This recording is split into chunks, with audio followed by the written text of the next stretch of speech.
Pues Eduardo Galante Patiño, muchas gracias por recibirnos en el laboratorio de Cibio en el que estamos. Voy a resumir su currículum, que es muy extenso.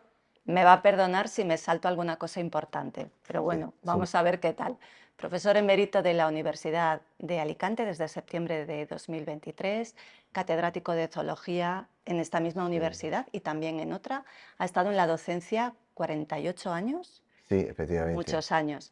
Ha participado también como miembro de comités científicos en parques nacionales, otro tipo de organismos también, presidente de la Asociación de Entomología de España durante 30 años, doctor honoris causa por distintas universidades, investigador de Cibio, director del Museo de la Biodiversidad de IBI, que merece una visita, es un museo muy interesante.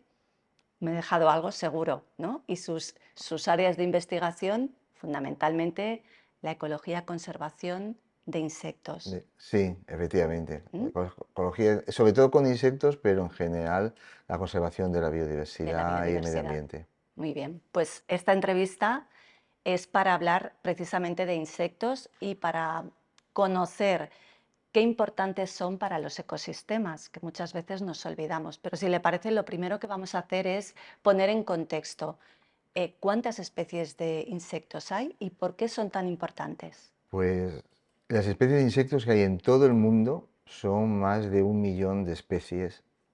Y para que nos demos idea de qué es esta cifra, pensemos que todos los seres vivos que conocemos hasta el momento que se han descrito son aproximadamente 1.800.000 y más de 1 billón son insectos.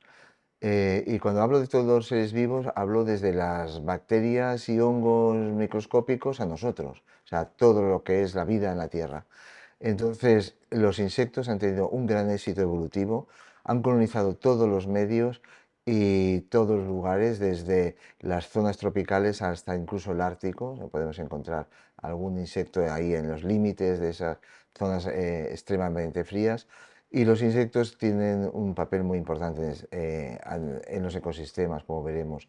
Esta diversidad de insectos también hace que nuestro país tenga una alta diversidad, tenga una gran riqueza. Tiene más de 45.000 especies de insectos, se conocen en España.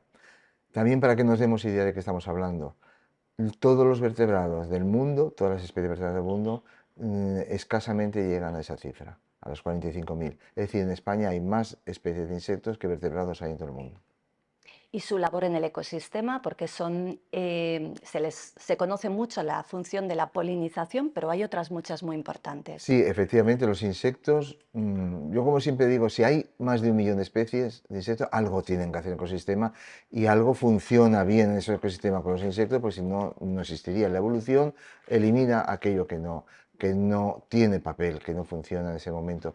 Y la polinización es fundamental. La diversidad de las plantas silvestres se debe a los insectos. Más del 70% de las plantas silvestres son mm, polinizadas por los insectos. La producción de frutos, por lo tanto, y la continuidad de las especies se debe a los insectos. Pero nosotros comemos frutos gracias a los insectos. Cuando faltan insectos, no tenemos la producción de frutos en nuestros huertos, en nuestros campos. Los insectos forman parte de las redes tróficas de otros organismos, aves, reptiles, anfibios, peces, o sea, se alimentan de insectos, forman la biomasa alimenticia de todos esos grupos. Pero los insectos son los grandes descomponedores de la naturaleza. Como yo digo, a veces son lo que o yo les llamo los basureros de la naturaleza. Gracias a los insectos se fragmenta, se rompe la materia orgánica de origen animal y vegetal, y esta materia orgánica se introduce en el suelo, ellos se alimentan de esa materia orgánica, la reciclan al fin y al cabo. Lo que hacen es concentrar los bioelementos como el calcio, el zinc, el fósforo, el carbono, etcétera, y esta concentración, ¿dónde vuelve al suelo? En las heces. Al fin y al cabo, no nos damos cuenta, pero los insectos están haciendo el compost de esos terrenos, de esas tierras, que hace que se fertilicen, gracias a los insectos, y tanto de origen animal como vegetal. Hablábamos de una gran cantidad de insectos, pero describía usted muy gráficamente cómo estas poblaciones están disminuyendo y ponía el ejemplo de los parabrisas de los coches cuando viajábamos. Antes acabábamos con gran cantidad de insectos, ahora mismo no. ¿Por qué se está produciendo esta disminución y qué consecuencias puede tener?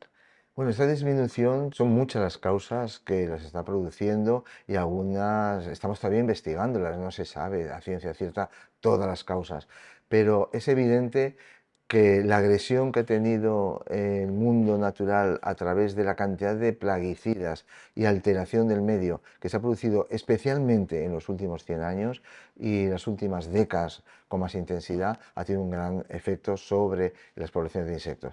Los plaguicidas que hemos echado en grandes cantidades que afortunadamente se están regulando. Yo sé que a veces eso provoca incluso protestas cuando no se conoce bien el funcionamiento de la naturaleza, porque en los procesos agrícolas a veces dicen no tengo ningún producto para controlar la plaga de insectos, hay que potenciar el control biológico, pero esos insecticidas, esos plaguicidas que hemos echado han afectado a las poblaciones. La alteración del medio, la fragmentación, la artificialización del medio, el sellado del territorio en muchos sitios, que se ha construido mucho en muchos sitios donde podían estar los insectos en pequeñas parcelas conviviendo con nosotros, se ha plantado cemento que se ha sellado el suelo. Pero también el cambio climático es evidente. Pero el cambio climático, como yo siempre digo, no es algo que nos ha venido de fuera, es la consecuencia, es el termómetro que nos está indicando de que algo hemos hecho mal, estamos enfermos, tenemos la naturaleza enferma y el cambio climático es la subida de temperatura que tiene un enfermo, que en este caso es la naturaleza. Y ese aumento de temperatura a los insectos les influye a muchas especies muchísimo, hasta el punto que desaparecen como mínimo localmente. Y los que Desaparecen unas y entiendo que efectivamente, facilitamos el camino a que lleguen otras especies invasoras, que efectivamente, además hay unas que desaparecen y entonces cuando desaparece en una comunidad ciertas especies, estamos desestructurando esa comunidad. Esa comunidad tiene millones de años de evolución y son especies que se han encajado y que conviven como las piezas de un puzzle. Hay piezas que se pierden porque no pueden convivir ahí. Un insecto, con aumentarle 1 o 2 grados de temperatura media a veces en el año, puede ser que no puedan vivir. Si tienen capacidad de desplazar, se van claro. los voladores. Si no tienen capacidad de desplazar porque no tienen capacidad de vuelo, porque lo han perdido evolutivamente, etcétera, pues entonces resulta que esas especies podrán estar desabocadas a la extinción. Y máxime cuando hemos artificializado el territorio y lo hemos fragmentado y los hemos aislado las poblaciones. No hay entonces intercambio genético para mantener diversidad genética en las poblaciones. Y cuando eso ocurre, ese medio lo hemos empobrecido eliminando una serie de especies. Esos huecos los llenan las especies oportunistas, que son las invasoras. Una de las especies que quizá más conocemos como amenazada o en peligro son las abejas, pero entiendo que hay muchas más y que posiblemente no sean tan conocidas. Sí, ¿Quién- efectivamente, cuando hablamos de abejas, generalmente la imagen que tenemos es la abeja doméstica. La abeja doméstica tiene su papel y Ujú. el papel fundamental es producir miel, contribuir a la economía de nuestra sociedad, una parte de nuestra sociedad, y alimento para nosotros. Pero eso es un animal doméstico, como son las ovejas o como son las vacas.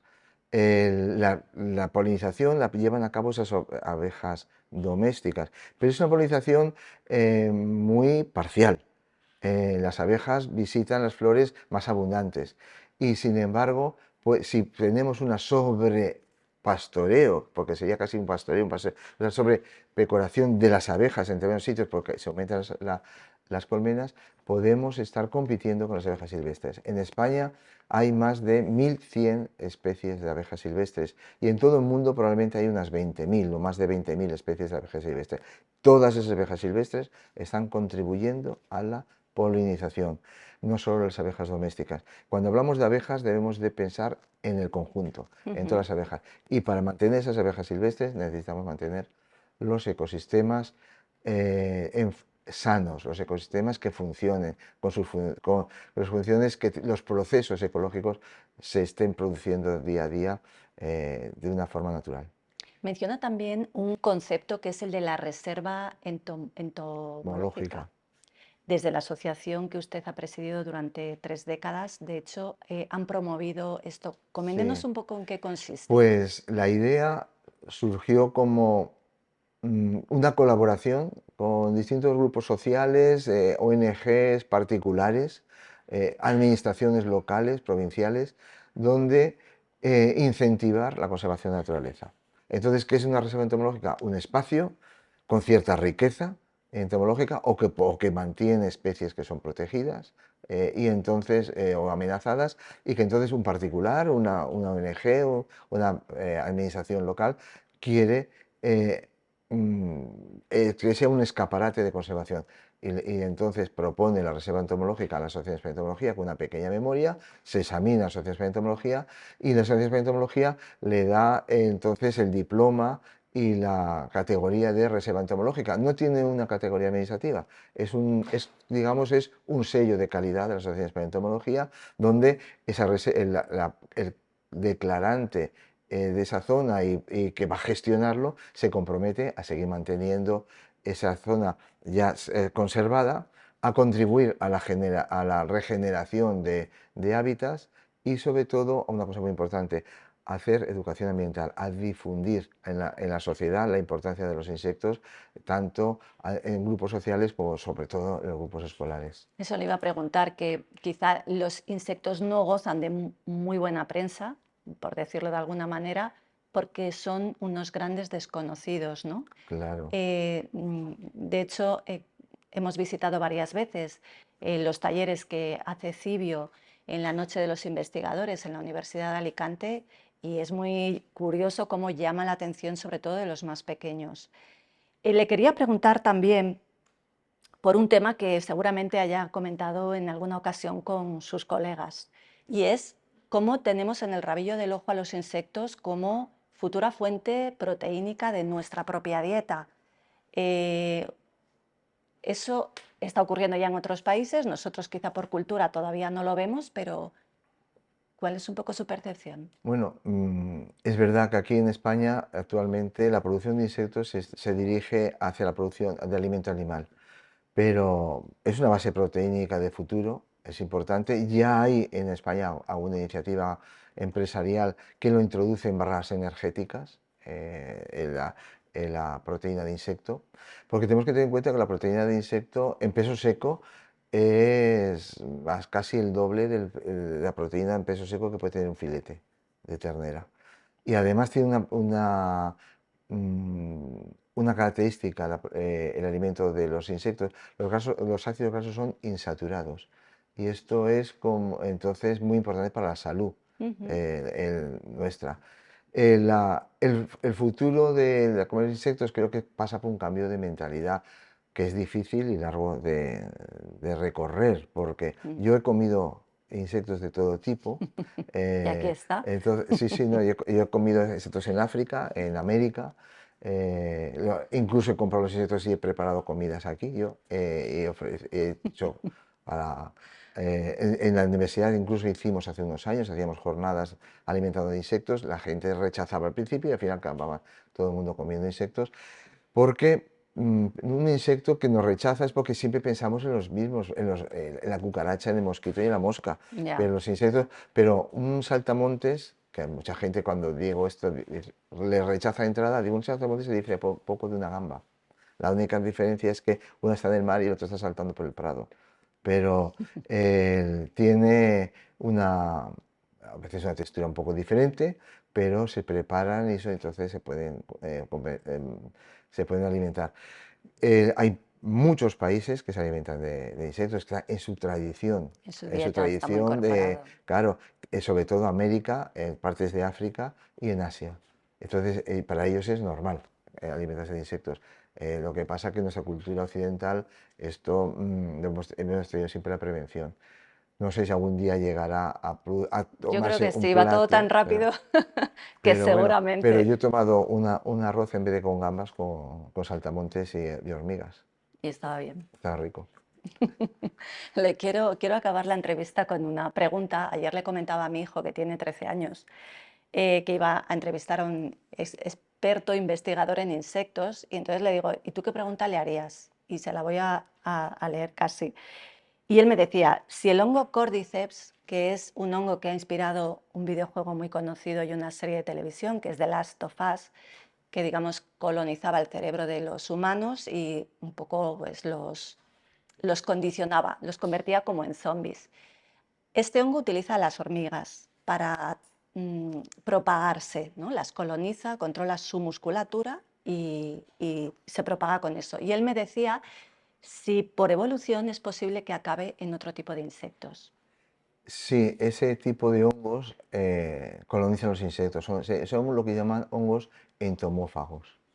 El entomófago entonces es que está relacionado con los insectos. Entonces no solo las hormigas, sino otros muchos insectos. De hecho, hay algunos de ellos, como Beauveria bassiana, que se llama, es el nombre científico, se utiliza mucho en control biológico de plagas, de algunas, incluso se ha utilizado, por ejemplo, contra el picudo rojo.